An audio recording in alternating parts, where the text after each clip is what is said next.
سيد الأنبياء والمرسلين وعلى آله وعترته وأهل بيته وأصحابه أجمعين.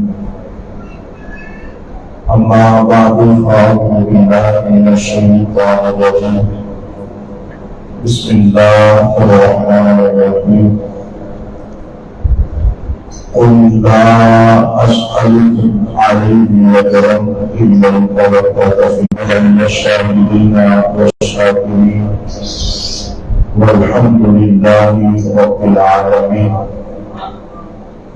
لي خمسة أخفي بها حق الفضائل حاتما المصطفى والمقتدى وابناهما وسيدنا فاطمة. إن الله وملائكته يصلون على النبي يا أيها الذين آمنوا صلوا عليه وسلموا تسليما. محبت کے ساتھ ذوق کے ساتھ بارگاہ رسالت و بارگاہ اہل بیت میں درود و سلام کا نذرانہ پیش فرمائیں. السلام علیک یا سیدی یا رسول اللہ وعلى آلك وأصحابك يا سيدي يا حبيب الله. محبت سے پڑھ دیجئے الصلاۃ والسلام علیک یا سیدی یا خاتم النبیین وعلى آلك وأصحابك يا سيدي يا جد الحسن والحسين. مولاي صل وسلم دائما أبدا على حبيبك خير الخلق كلهم. هو الحبيب الذي ترجى شفاعته لكل حول من الأحوال المقتربين. يا رسول الله انصر حالنا يا حبيب الله إذ قالنا إننا في بحر من ورد حزن سهل لنا أشقالنا. جس کی جرت پر جہان انگور سجدے میں ہے، جس کی جرت پر جہان انگور سجدے میں ہے، آج وہ رمز آشنائے سجدے سجدے میں ہے. ابن زہرا استشان عبادت پر سلام. ابن زہرا استشان عبادت پر سلام. سر پر قاتل آ چکا ہے سجدے میں ہے. سر پر قاتل آ چکا اور تو سجدے میں ہے. اللہ اللہ تیرا سجدہ ہے شبیہ مصطفیٰ. اللہ اللہ تیرا سجدہ شبیہ مصطفیٰ. جیسے خود ذات بینم کو بھی سجدے میں ہے. جیسے خود ذات بینم سجدے میں ہے. یہ شوق اس کو بنا تیرے علاوہ باد قدر. یہ شوق اس کو بنا تیرے علاوہ باد قدر. سر ہے نیزے کی بلندی پر لہو سجدے میں ہے. سر ہے نیزے کی بلندی پر لہو سجدے میں ہے. کون جانے کون سمجھے کون سمجھائے نصیب. کون جانے کون سمجھے کون سمجھائے نصیب. آج میرے معبود کی قدرت کون سجدے میں ہے. عابد و معبود کی جو گفتگو سجدے میں ہے. اللہ رب العزت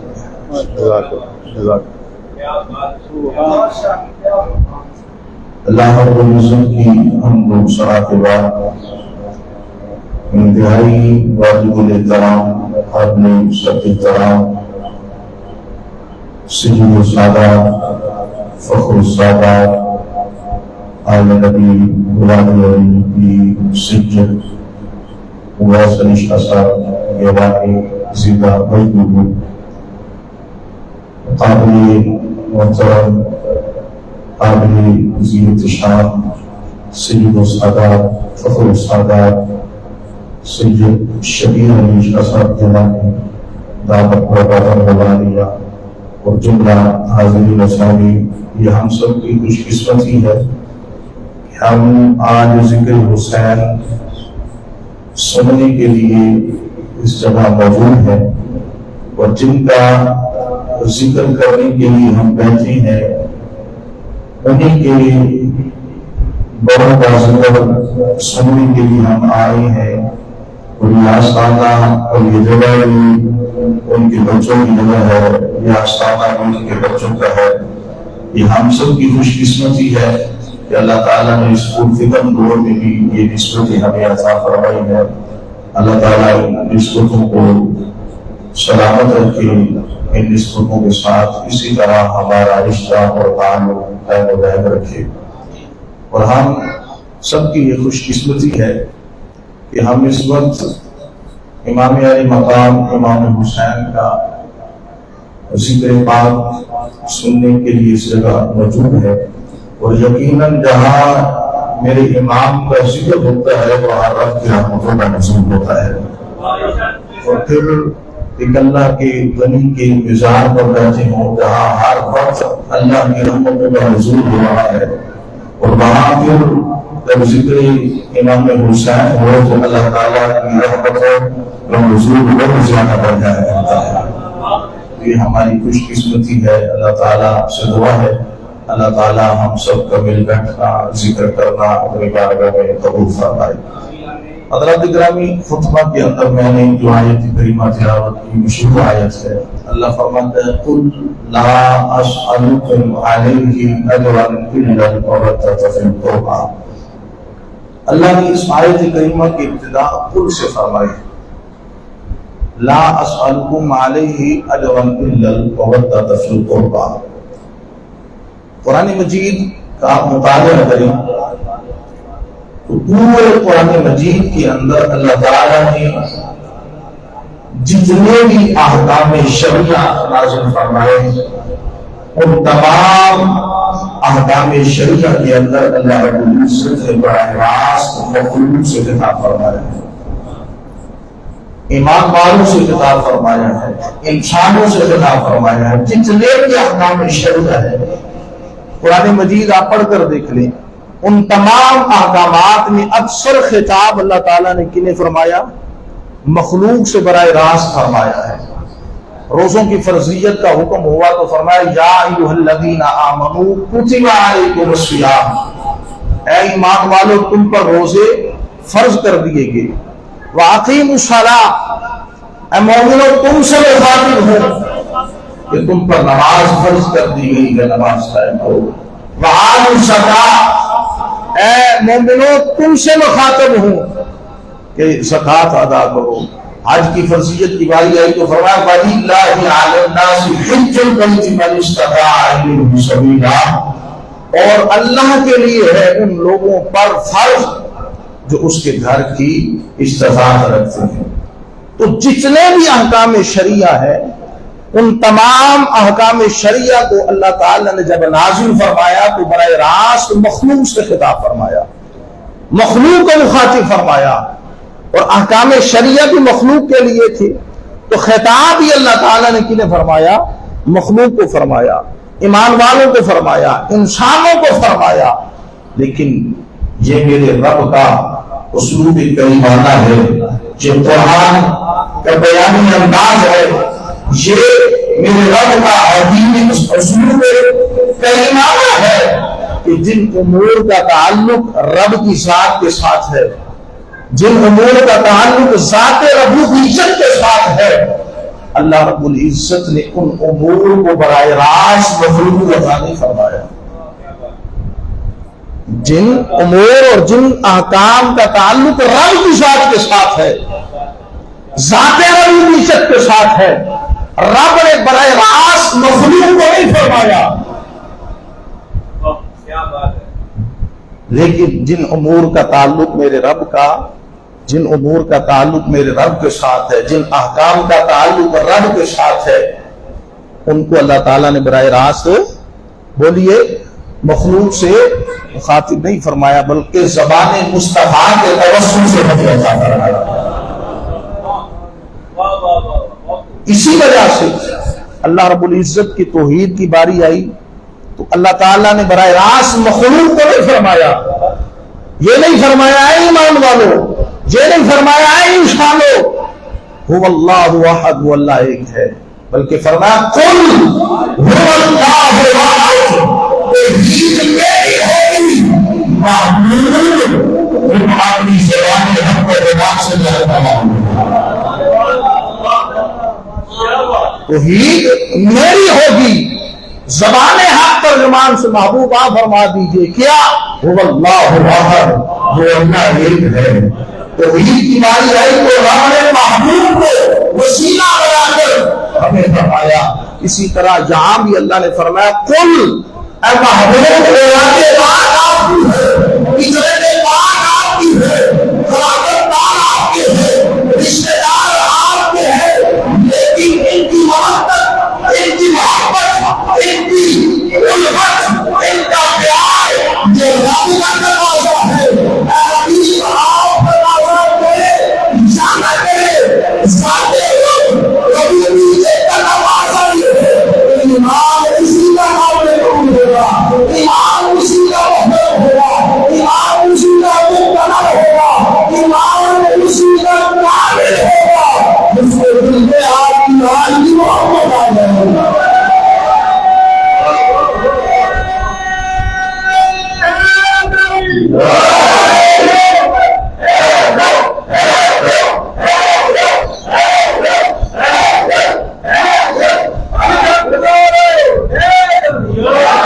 قل لا اسألكم علیہ اجرا الا المودۃ فی القربى، محبوب ہم جانتے ہیں آپ کا تقاضا یہ ہے، لا اسألكم علیہ اجرا، میں نے تکلیفیں برداشت کی جو بھائی ہوئے، مارے گھر کو بھائی ہوئے، پتھر گائے تمہارے لیے، ساری عزیزتیں برداشت کی تمہارے لیے، رب سے رحمت کی رحم آتی تمہارے لیے، رب نے ہار ہار نعمت تمہیں عطا فرمائی، میرے بدولت سے وجود سے لے کر ایمان تک ہار ہار نعمت لی میری وجہ سے، محبوب آپ کا تقاضا ہے لا اسألکم علیہ اجرا، ان تمام چیزوں پر میں تم سے کسی بدلے کا تقاضا نہیں کرتا، کسی کی بدلے کا سوال نہیں کرتا، ان المحبت کا پھر ہوگا،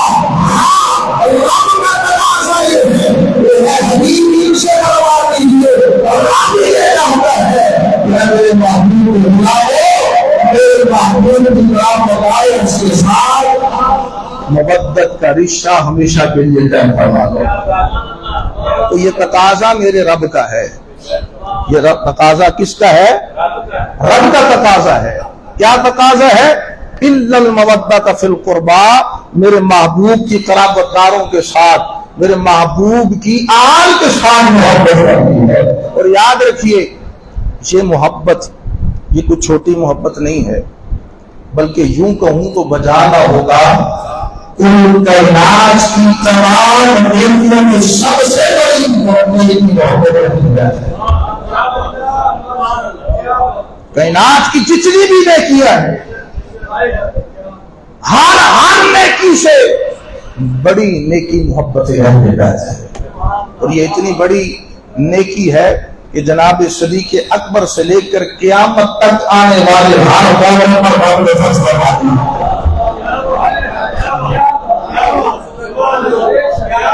صدیق اکبر سے لے کر قیامت تک آنے والے ہر ایمان والے پر محبت فرض فرماتی ہے۔ اب سوال یہ ہوتا ہے فرض فرماتی ہے، اب نیکی بھی بڑی ہے تو ہر نیکی پر اجر بھی ملتا ہے، ثواب بھی ملتا ہے، ہم نماز پڑھتے ہیں ثواب ملتا ہے، زکوٰۃ دیتے ہیں ثواب ملتا ہے، صدقہ و خیرات کرتے ہیں ثواب ملتا ہے، صحیح ہے نا؟ تو اس نیکی پر بھی پھر ثواب ملتا ہوگا، اجر ملتا ہوگا، کیونکہ نیکی بھی بڑی ہے۔ اور یاد رکھیں یہ اتنی بڑی نیکی ہے، اتنی بڑی نیکی ہے کہ جب تک یہ نیکی دل میں پیدا نہ ہو رب باقی نیکی بھی نہیں کرتا۔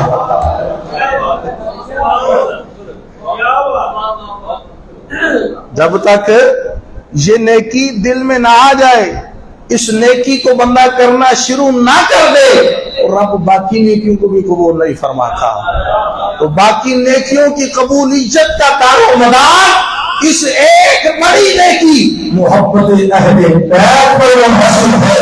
جو جانتا ہے میرا رب میری باقیوں نیکیوں کو بھی قبول فرمائے، تو اسے چاہیے کہ وہ اپنے دل میں محبت اہل بیت کو پیدا فرمائے۔ نیکی بڑی ہے تو رب نے اس پر اجر بھی رکھا ہوگا۔ سوال تو پیدا ہوتا ہے نا، اجر کیا ہے؟ اجر اس کا یہ ہے کہ جس کے دل میں میرے محبوب کی آل کی محبت آ جاتی ہے نا، جو اس نیکی کو اپنے دل میں پیدا کر لیتا ہے، جو اپنا ہاتھ ان کے دامن سے جوڑ دیتا ہے، اس کو اجر یہ ملتا ہے کہ محبوب سے اپنا محبوب بنا لیتا ہے،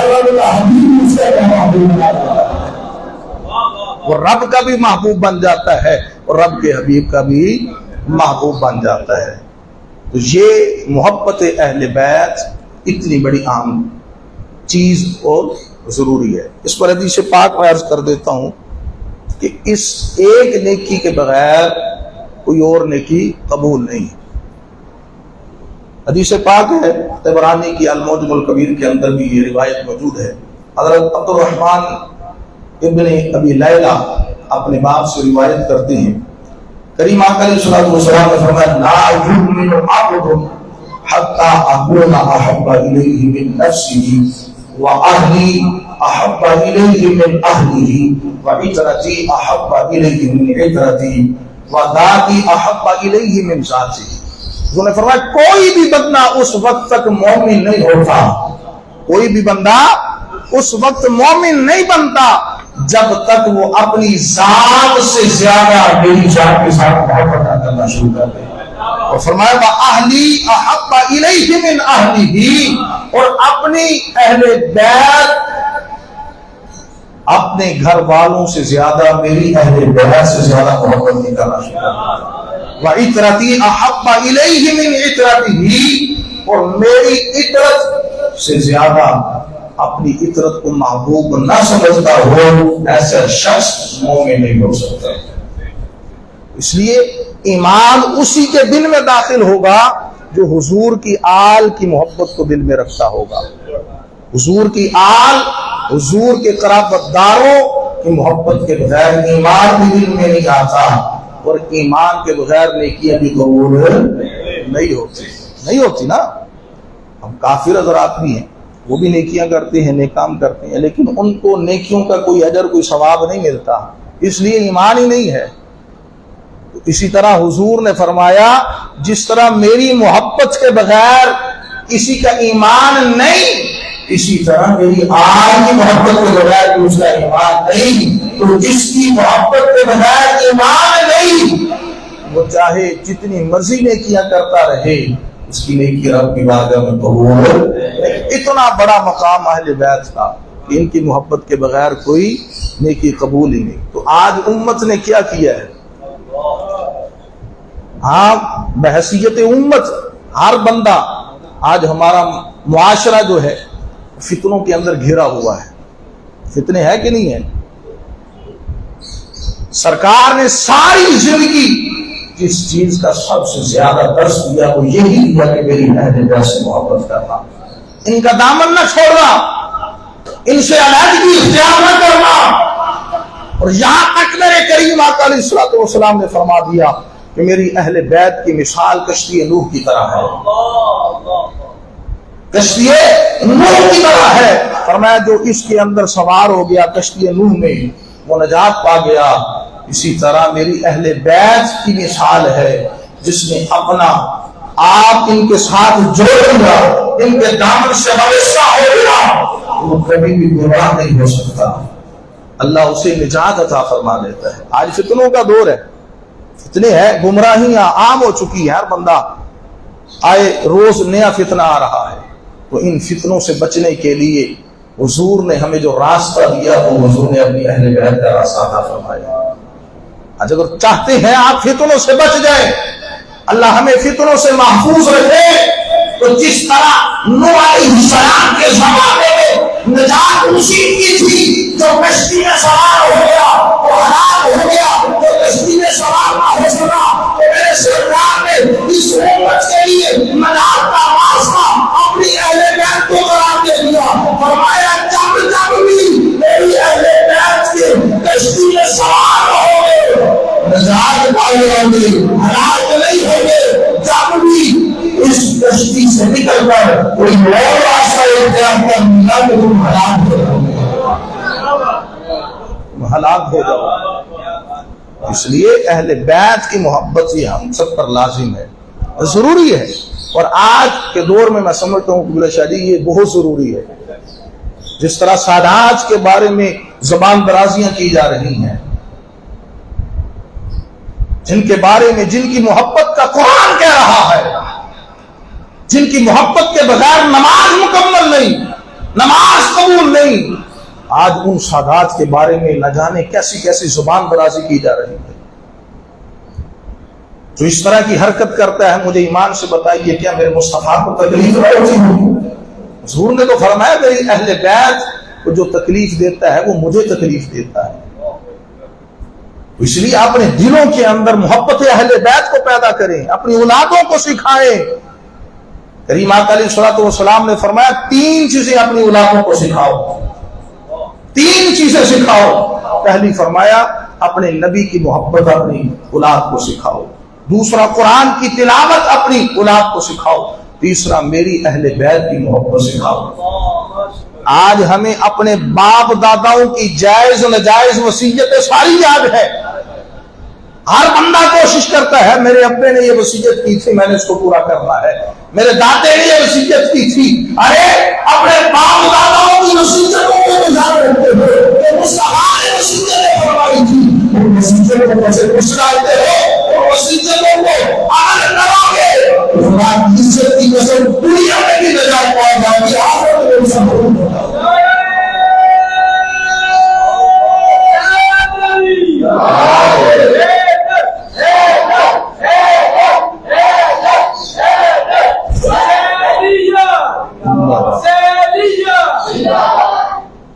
یہ محبت کوئی عام محبت نہیں ہے، جا کے پوچھیے حضرت جنید بغدادی سے،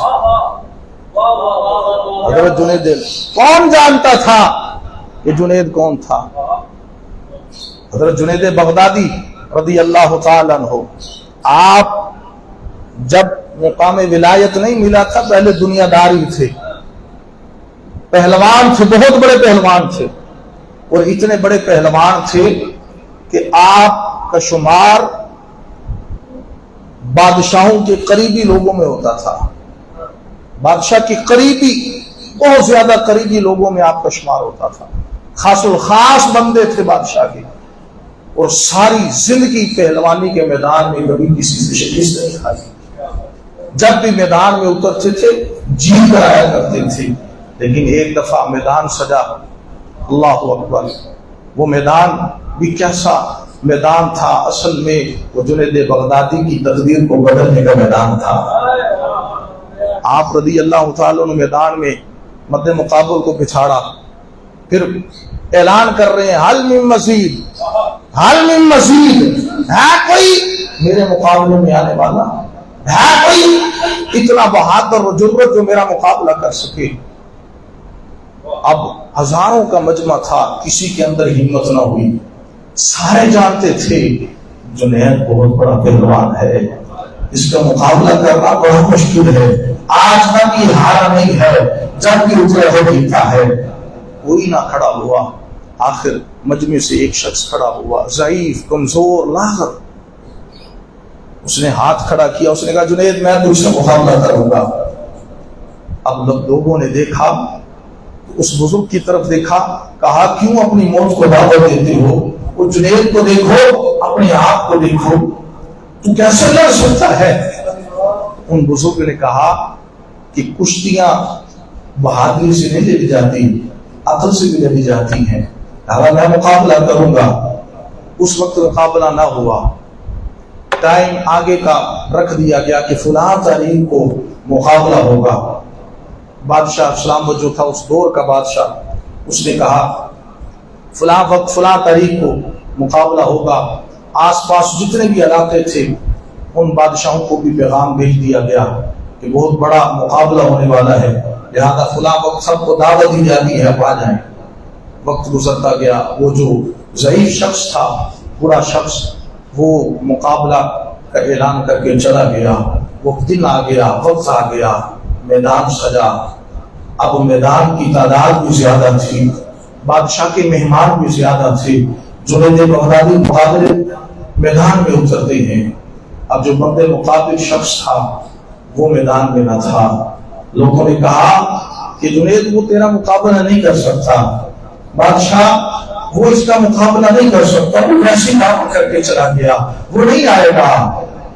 اتنی باتیں ہو رہی تھی کہ لوگوں نے دیکھا دور سے ایک شخص چلتا ہوا آ رہا ہے، دور سے چلتا ہوا آ رہا ہے. لوگوں کا دھیان اس طرف ہوا. جب وہ قریب پہنچا، جو گرد تھی وہ تھوڑی سی ہلکی ہوئی تو لوگوں نے دیکھا وہی شخص ہے جو دعویٰ کر کے گیا تھا. اللہ اکبر. وہ شخص میدان میں اترا. اب سارا مجمع اس آس میں یہ اشتہار میں ہے کہ ابھی جنید نے ایک پانجا لگانا ہے اور اس کو نیچے گرا دینا ہے، اس کا کام ختم کر دینا ہے.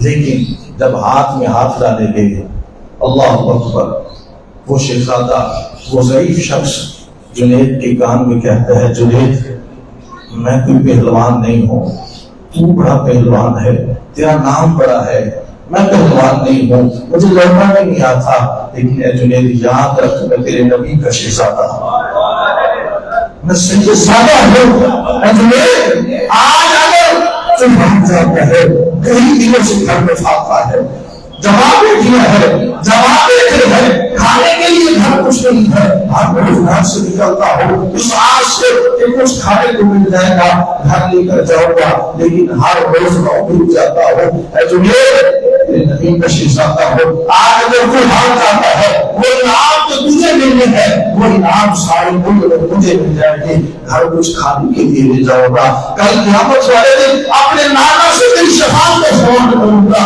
اے جنید آج اگر تو ہار جائے میں تجھ سے وعدہ کرتا ہوں اس کا آج بات ہی کے مطابق آیا ہوں، کل قیامت والے دن نانا سے تیری شفاعت کرواؤں گا. اے جنید ہار جا. اللہ اکبر. وہ جنید بغدادی کی زندگی کا مقدر کا رخ بدلنے کا وہ دن تھا. آپ کے دل میں بات لگی، آپ نے ہاتھ اس کے ہاتھ میں ڈالے، اپنے آپ کو نیچے گرایا، اس شہزادے کو اپنے سینے پر اٹھا لیا. بادشاہ کھڑا ہو گیا، اس نے کہا میں نہیں مانتا یہ مقابلہ، یہ جنید کا پاؤں پھسلا ہے، یہ کیسے ہو سکتا ہے؟ مجمع سارا کھڑا ہو گیا، یہ کیسے ہو سکتا ہے کہ لاغر انسان پہلوان کو نیچے گرا دے؟ مقابلہ دوبارہ ہوگا. جنید بغدادی اب فیصلہ کر چکے تھے، جو بھی ہے جو بھی ہونا ہے دیکھا جائے گا، لیکن آج سارے انعام اس شہزادے کو دینے ہیں. فیصلہ کر چکے تھے. مقابلہ دوبارہ ہوا، آپ نے پھر اسی طرح کیا. بادشاہ نے کہا نہیں تیسری دفعہ ہوگا، پھر تیسری دفعہ ہوا، آپ نے اسی طرح کیا. وہ سارے انعام، وہ تحفے، وہ ساری اس شہزادے کو مل کے وہ چلے گئے. اب جنید بغدادی کا حال کیا ہوا؟ وہ جو بادشاہ کا خاص بندہ ہوا کرتا تھا، بادشاہ نے اپنے سے دور کر دیا. وہ شہرت، وہ عزت، وہ توقیر جو اس مقابلے سے پہلے تھے وہ ساری ختم ہو گئی. لوگ اب جنید کو اچھا نہ سمجھنے لگے کہ جنید تو کیسا پہلوان ہے کہ لاکھ انسان سے ہار گیا. لیکن اب جنید کیا بتاتا کہ میں کون سا فیصلہ کر چکا ہوں، میں کون سا سودا کر چکا ہوں. آپ فطرتی طور پر، انسان کی فطرت ہے نا، دل میں یہ خیال آیا کہ جنید کیا کر بیٹھا ہے، ایک لمحے کے اندر اپنی ساری شہرت دبا بیٹھا. شیطان نے وسوسہ ڈالا. رات ہوئی، گھر گئے، چارپائی پر لیٹے، آنکھ لگی تو ادھر قسمت کی آنکھ کھل گئی. قسمت کی آنکھ جا گئی. مصطفیٰ کریم خان بھی آئے، فرمایا میں اٹھو، آج جو تم نام کر کے آئے ہیں وہ نام پار کر کے آیا ہے. میرے شہزادوں کی خاطر، میرے شہزادے کی خاطر اپنی شوہر کو گوایا ہے، اپنی عزت کو گوایا ہے. آپ کسی کا بدلہ زیادہ دیر تک رہنے نہیں دیتے. اعلان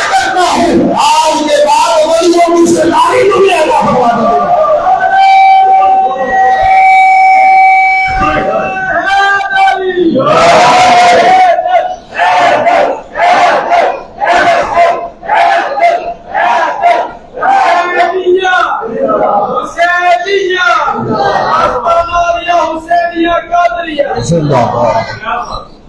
حسین محترم، محبت اہل بیت سے ملتا کیا ہے؟ آپ حقیقی معنوں میں محبت اہل بیت دل میں لا کر کے دیکھیے۔ میرا کریم مصطفیٰ نواز کا اتنا ہے، نواز کا اتنا ہے کہ بندہ بلندیوں کے مقام پر پہنچ جاتا ہے۔ اپنے دل میں پیدا کر کے تو دیکھیں محبت اہل بیت، حضور کی آل کی محبت دل میں لا کر تو دیکھیں، پھر دیکھتے ملتا کیا ہے۔ اور جنہوں نے اس محبت کو اپنایا ان کو پھر جب ملا، آج ہزاروں سال ہو گئے، دنیا سب چلے گئے، لیکن ان کے نام آج بھی زندہ ہے، ان کے نام آج بھی زندہ ہے۔ اور میرے کریم آقا علیہ الصلوۃ والسلام، آپ نے اپنی آل سے محبت کر کے بھی دکھائی اور قولن بھی فرمایا۔ کئی احادیث مبارکہ کے اندر حضور نے اپنے قول کے ذریعے فرمایا میری اہل بیت سے محبت کرنا، میرے شہزادوں سے محبت کرنا، اور پھر آپ نے کر کے بھی دکھایا۔ حضرت اسامہ رضی اللہ تعالیٰ عنہ فرماتے میں حضور کی خدمت میں تشریف لے کر گیا، کوئی کام تھا حضور سے۔ جب حضور کی خدمت میں گیا تو رات کا وقت تھا، حضور اپنے حجرہ سے باہر تشریف لائے، حضور نے کملی والی چادر اوڑھی ہوئی تھی، چادر اوڑھی ہوئی تھی۔ فرماتے ہیں میرا جو کام تھا میں نے سرکار سے فرمایا، لیکن نا جب میں گفتگو کر رہا تھا سرکار سے تو چادر کے اندر نہ ہلنے کی آوازیں، اپنا حرکت ہو رہی تھی، کچھ ہلنے کی حرکتیں ہو رہی تھی۔ فرماتے ہیں میں بڑا تعجب میں پڑا، یہ کیا چیز ہو سکتی ہے کہ اندر حرکت کر رہی ہے۔ فرماتے جب میرا کام ہو گیا، میں نے گفتگو ہوئی سے فرماتے جو میری عرضی تھی پیش کر دیا، مجھ سے رہا نہ گیا۔ میں نے پوچھا کام یہ چادر کے اندر حرکت کر رہی ہے، یہ کیا ہے؟ میرے کریم یہ نہیں فرمایا میرے شہزادے ہیں، بلکہ حضور نے اپنی چادر کو ایسے نہ کھوڑ دیا۔ فرماتی ہے میں نے دیکھا ایک پہلے میں حسن چکتے ہوئے ہیں، دوسرے پہلے میں حسن چکتے ہوئے ہیں۔ یار محبت کا انداز دیکھیے، کہیں گھر کے اندر حضور لیٹے ہوں گے، شہزادے سینے پر آ کر لیٹ گئے ہوں گے، آنکھ لگ گئی ہوگی، دروازے پر دستک ہوئی ہوگی، حضور کام کے لیے باہر نکلے ہوں گے، حضور کو یہ بھی گوارا نہ ہوا کہ شہزادوں کو اپنے سینے سے لگا کر نیچے لٹا دو، نہیں، حضور نے اسی طرح شہزادوں کو اپنے سینے سے لگا ہوا باہر آئے، اور باہر آ کر اپنے غلاموں کو بھی بتا دیا کہ لوگوں میں اپنے شہزادوں سے کیسے محبت کرتا ہوں۔ ان کے آرام کے اندر بھی خلل آ جائے، مجھے مصطفیٰ کو یہ بھی پسند نہیں ہے۔ یہ محبت کا انداز، اور پھر محبت کا یہ عالم، یہ لیول بھی الگ ہے سرکار کا۔ کریم آقا علیہ الصلوۃ والسلام شہزادوں کو کبھی کندھوں پر اٹھاتے ہیں، مدینے کی گلیوں میں پھیرا رہے ہیں۔ یہ کیسی محبت ہے یار! آج ہم بھی اپنی اولادوں سے محبت کرتے ہیں نا، لیکن یہ عمل کندھے پر اٹھا کر گلی میں پھرنا، بازار میں لے کر جانا ہمیں معیوب لگتا ہے، ہمیں معیوب لگتا ہے، ہم اس کو اچھا نہیں سمجھتے کہ یار لوگ کیا کہیں گے، یہ کس طرح جا رہا ہے۔ لیکن یاد رکھو دوستو، یاد رکھو اس طرح اپنے شہزادوں کو، اپنی اولادوں کو، اپنے نواسوں کو کندھوں پر اٹھا کر گلیوں کو گھومنا یہ سنت بسا ہے۔ کبھی کبھی یہ بھی سنت اپنا لیا کرو، اس نیت کے ساتھ کہ سرکار اپنے نواسوں کو کندھوں پر اٹھا کر لے کر جاتے ہیں، آج میں بھی اسی سنت کو اپناتے ہوئے اپنے بچوں کو کندھوں پر اٹھا کر لے کر جاؤں گا۔ کیا محبت کا عالم تھا! اور پھر دیکھنے والے نے یہ بھی کہا، جب یہ منظر دیکھا نا کہ شہزادہ کندھوں پر ہے، ہائے ہائے شبیہ مصطفیٰ کندھوں پر ہے جی، دو مصطفیٰ جا رہے ہیں، تو دیکھنے والے نے کہا اے لڑکے، دیکھنے والے نے کیا کہا ہے، لڑکے تیری سواری کتنی سونی ہے، تیری سواری کتنی اعلیٰ ہے۔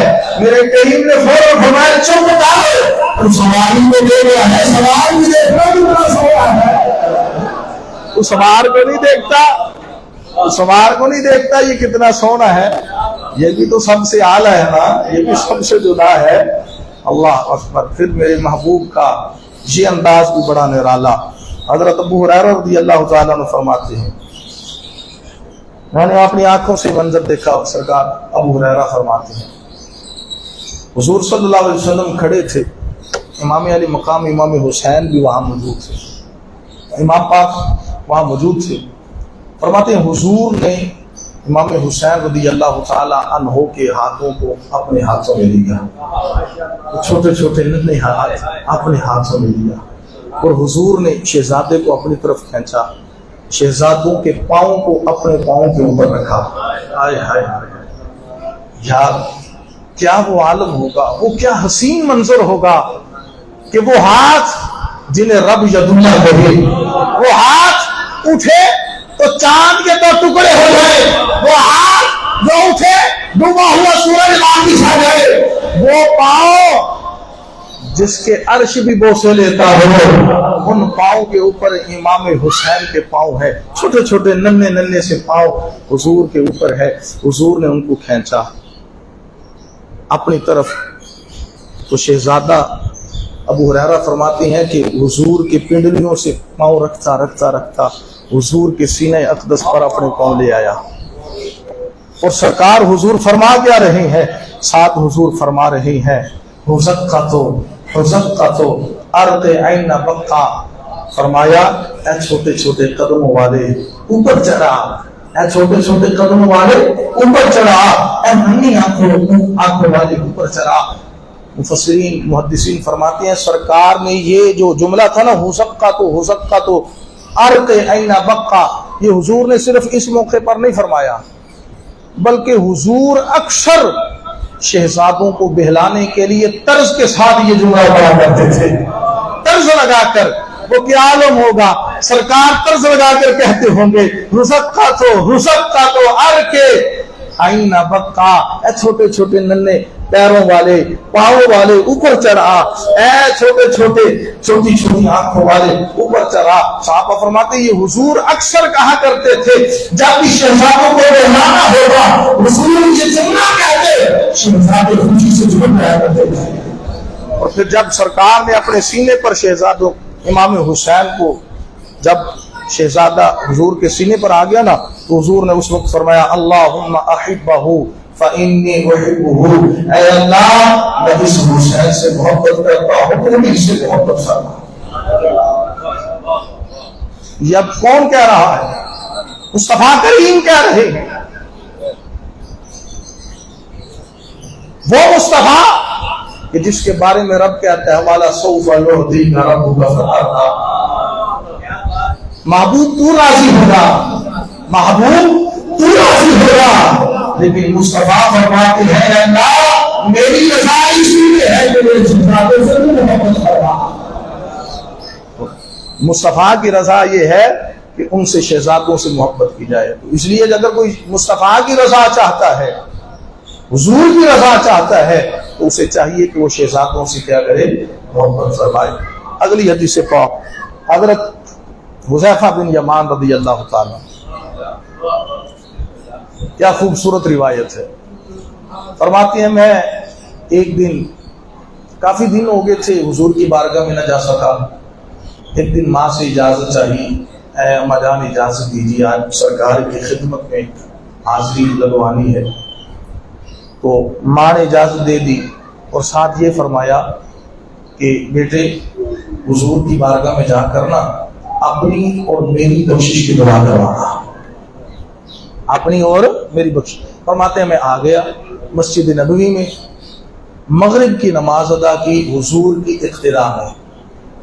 اب نماز کے بعد حضور وہیں تشریف فرما تھے, نوافل کے اندر دیگر عبادت کے اندر مصروف ہو گئے. میں وہیں بیٹھا رہا, عشاء کا وقت ہوا, فرماتے عشاء حضور کے پیچھے پڑی.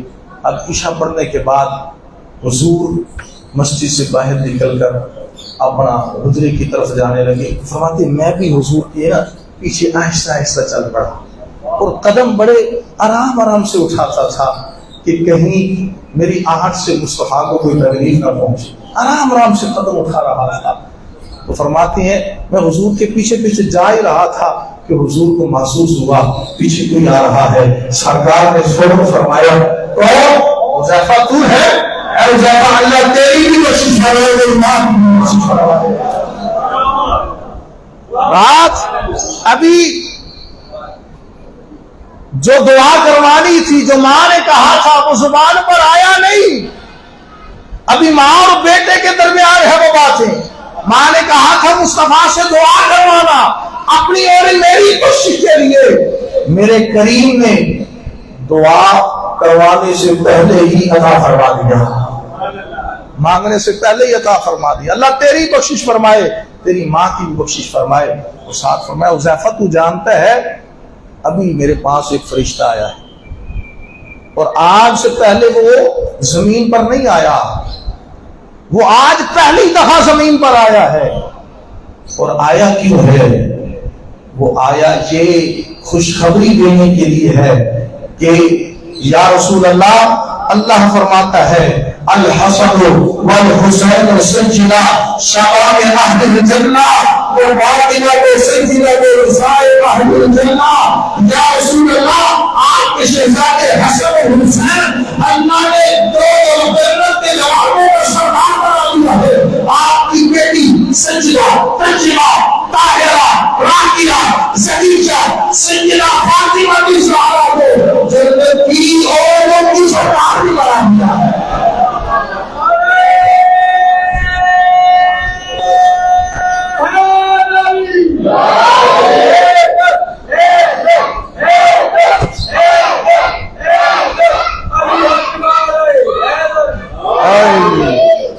حضرات گرامی، آج پیر اور استاد کا تو ہمیں رشتہ یاد ہے۔ پیر دا پتر ہوئے لکھ عیب ہون سانو نظر نہیں آندے، استاد کا بیٹا ہو لاکھوں عیب ہو نظر نہیں آتے، استاداں دا بیٹا ہے، پیراں دا بیٹا ہے۔ تو آج کے مولانا صاحب کو یہ میں میسج دینا چاہتا ہوں، جب استاد اور پیر کا بیٹا لاکھوں عیب رکھنے کے باوجود بھی بے عیب ہے، تو وہ سیدہ جسے مصطفیٰ نے اپنے جسم کا ٹکڑا کہا ہو، وہ کیسے خطا پر ہو سکتی؟ یہ بغض ہے، یہ بغض ہے حضور کی آل کا ان لوگوں کے دلوں میں جو اس طرح کی باتیں کرتے ہیں، جو اس طرح کی باتیں ان کی طرف منسوخ کرتے ہیں۔ جسے مصطفیٰ اپنے جسم کا ٹکڑا کہیں، وہ کیسے خطا پر ہو سکتا ہے یار؟ ساری دنیا خطا پر ہو سکتی ہے۔ اسلام کی جس سچی قسم، میرے مصطفیٰ کا جسم کا ٹکڑا جس طرح مصطفیٰ ہر خطا سے پاک، ہر عیب سے پاک ہے، مصطفیٰ کا ٹکڑا بھی ہر عیب ہر خطا سے پاک ہے۔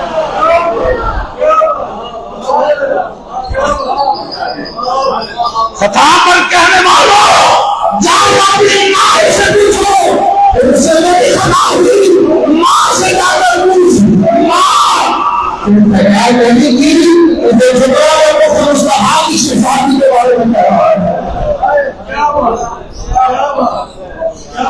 یہ نہیں ہو سکتا، نہیں ہو سکتا۔ مصطفیٰ جس کو اپنے جسم کا ٹکڑا کہے، آپ ان کے بارے میں ایسی غلیظ بات سے بولو، جملے کو سو، شرم آنی چاہیے ایسے لوگوں کو۔ ذرا سی اگر ان کے دل میں حیا ہے، حیا فاطمہ ہے، تو ان کو اس بارے میں سوچنا چاہیے کہ ہم کیا کہہ رہے ہیں۔ میرے آل، میرے محبوب کی آل، حضور کی آل، جس طرح مصطفیٰ ہر عیب سے پاک ہے، اللہ نے انہیں بھی ہر نجس سے، ہر نجاست سے پاک کر دیا۔ انما یرید اللہ لیذھب عنکم الرجس اہل البیت۔ ان کی پاکی، ان کی طہارت، ان کی پاکیزگی، ان کی صفائی پر سب سے اہم نہیں قرآن کی یہ ہے کہ اللہ نے ہر نجاست سے ان کو دور فرما دیا ہے، ہر ناپاکی سے ان کو دور فرما دیا۔ وَيُطَهِّرَكُمْ تَطْهِيرًا، فرمایا اللہ نے خوب پاک کر دیا ہے، خوب پاک کر دیا ہے، اور ایسا پاک کیا ہے کہ ان سے غلطی کی گنجائش بھی نہیں ہو سکتی۔ میرے نبی کی آل، ان سے محبت، یہ اللہ کا تقاضا ہے، ان سے مودت کی جائے، محبت کی جائے۔ اور پھر میرے سرکار نے کر کے بھی دکھایا، بتا کر بھی امت کو بتایا کہ ان سے محبت کیسے کرنی ہے، ان سے مودت کیسے کرنی ہے، ان سے پیار کرنا ہے۔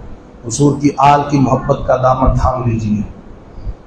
یہ فتنوں کا دور ہے، آنے والا جو دور ہے یہ اور مزید مشکل دور ہوگا۔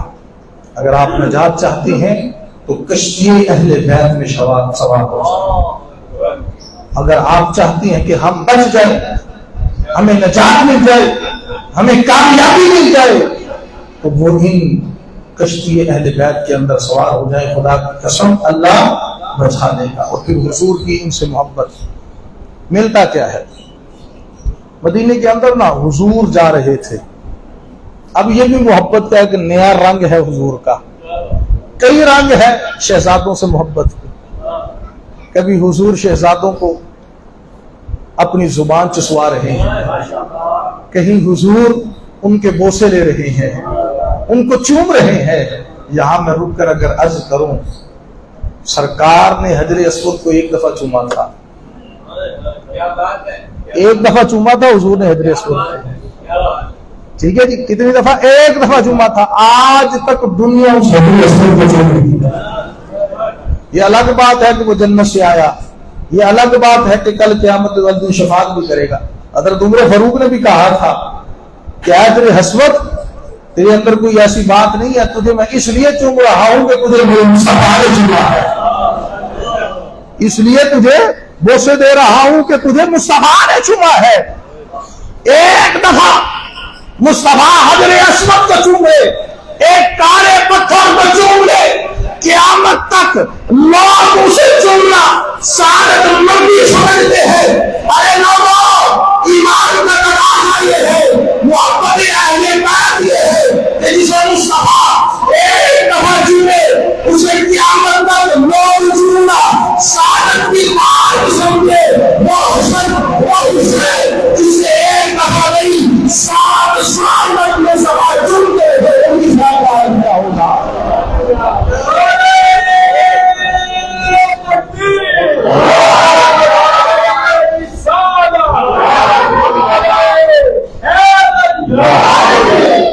میں 7 سال تک مصطفیٰ نے بوسے لیے ہوں، چوما ہو، ان کی شان کا عالم کیا ہوگا؟ میرے کریم آقا علیہ الصلوۃ والسلام ایک دن جا رہے ہیں، راستے میں دیکھا ایک بچہ کھیل رہا ہے، حضور نے اس کو اٹھا لیا، اٹھا کر اس سے پیار کیا۔ جب پیار کیا نا تو صحابہ نے عرض کی، یا رسول اللہ، یہ تو آپ کا نہ شہزادہ ہے نہ آپ کی اولاد ہے، آپ اس سے پیار کر رہے ہیں؟ حضور نے فرمایا، ایک دن میں نے دیکھا تھا یہ میرے حسین سے پیار کرتا ہے، میرے حسین کا ادب کرتا ہے، میرے حسین سے الفت رکھتا ہے، آج اس لیے میں اس سے پیار کر رہا ہوں۔ اور میرے صحابہ سنے اس کی شفاعت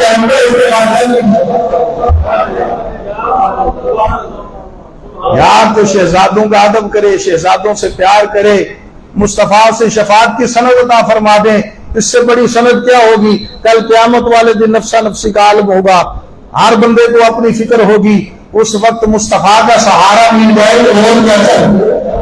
تو اس سہارے کو لینے کے لیے ہمیں درے حسن اور حسین پر جانا پڑے گا، ہمیں ان کے در پہ جانا پڑے گا، ان کی اولاد سے محبت کرنی پڑے گی، تب جا کر یہ ساری شانیں، یہ ساری فضیلتیں ہمیں ملے گی۔ اگر نہیں تو پھر یزید کی طرف تو جانا ہی جانا ہے، اس کی طرف تو جانا ہی، آخر میں وہی دوسرا راستہ ہے۔